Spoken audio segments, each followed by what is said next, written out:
Olá! Olha, escolher um serviço de nuvem às vezes parece uma jornada, né? Especialmente quando a gente chega na parte de decifrar os custos. São tantas opções, tantos modelos de preço. Fica a pergunta: como saber qual é a melhor para um negócio? Pois bem, nesta nossa análise, a gente vai desvendar de vez esse quebra-cabeça. Pois é, por que os preços da nuvem são tão complicados? Se essa pergunta já passou pela cabeça de alguém por aí, saiba que essa é uma dúvida super comum. A verdade é que o mercado de serviços em nuvem explodiu, sabe? Isso trouxe uma concorrência bem acirrada e, claro, uma variedade de planos que, nossa, pode ser bem difícil de navegar. Mas calma, o nosso objetivo aqui é justamente simplificar tudo isso. E para a gente ter uma ideia do tamanho dessa explosão de opções, o mercado de nuvem está crescendo muito rápido. A projeção é de um crescimento de mais de 20% ao ano, isso até 2030. É claro que esse crescimento todo alimenta a competição e, por consequência, a complexidade na hora de escolher.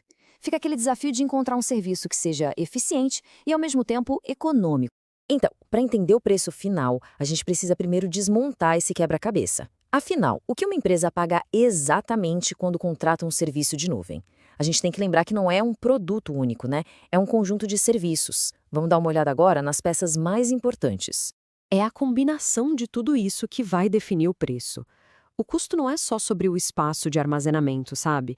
Entra na conta também a intensidade do processamento e da transferência de dados. Se precisa de recursos adicionais, como, sei lá, um banco de dados criptografado, o nível de segurança exigido, o tipo de suporte, até a escalabilidade, a frequência de acesso e a localização dos usuários entram nessa conta.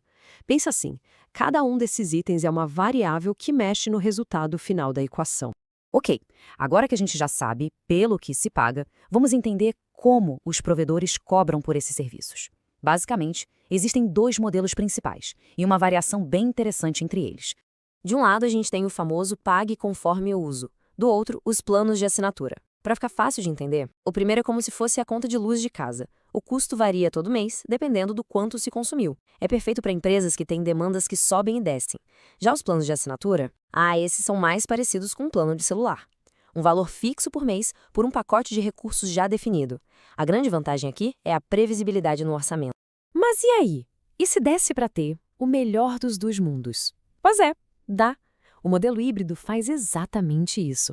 Ele combina a previsibilidade de um plano de assinatura básico com a flexibilidade de poder comprar mais recursos quando for necessário. É uma opção, olha, excelente para negócios que precisam ter controle dos gastos, mas não querem correr o risco de ficar sem espaço para crescer. beleza. E falando em provedores, é impossível a gente não dar uma passada pelos três gigantes que dominam esse mercado. Cada um deles tem uma abordagem própria, diferenciais que, claro, impactam na escolha e no custo final. Vamos dar uma olhada rápida nas diferenças. O Google Cloud, por exemplo, é muito conhecido pela flexibilidade e por ser super personalizável, o que é ótimo para quem já vive no ecossistema do Google. Aí vem a AWS da Amazon. O forte dela é a variedade. É uma gama de serviços e ferramentas gigantesca que atende a praticamente qualquer necessidade que se possa imaginar. E o Azure, da Microsoft, é o gigante da escalabilidade, uma escolha muito comum para grandes operações, grandes corporações. Todos eles trabalham com um modelo de pagamento por uso, mas com suas próprias variações e planos de longo prazo. Certo. Com tanta informação, a pergunta de US$ 1 milhão é: como tomar a decisão final? A resposta, e isso é importante, não está no serviço mais barato, está naquele que entrega o melhor valor. Para ajudar nessa avaliação, a gente preparou um roteiro bem prático. O ponto crucial é seguir estes 5 passos. Primeiro, a análise de custo-benefício, para garantir que os ganhos vão superar o investimento. Segundo, um ponto importantíssimo, segurança e conformidade. Tem que verificar se o provedor atende a padrões como a LGPD, a nossa Lei Geral de Proteção de Dados. Terceiro passo, integração. O serviço conversa bem com os softwares que a empresa já usa? Quarto, avaliar os recursos. O provedor tem as ferramentas específicas que o negócio precisa? E por último, mas de jeito nenhum menos importante, o suporte especializado.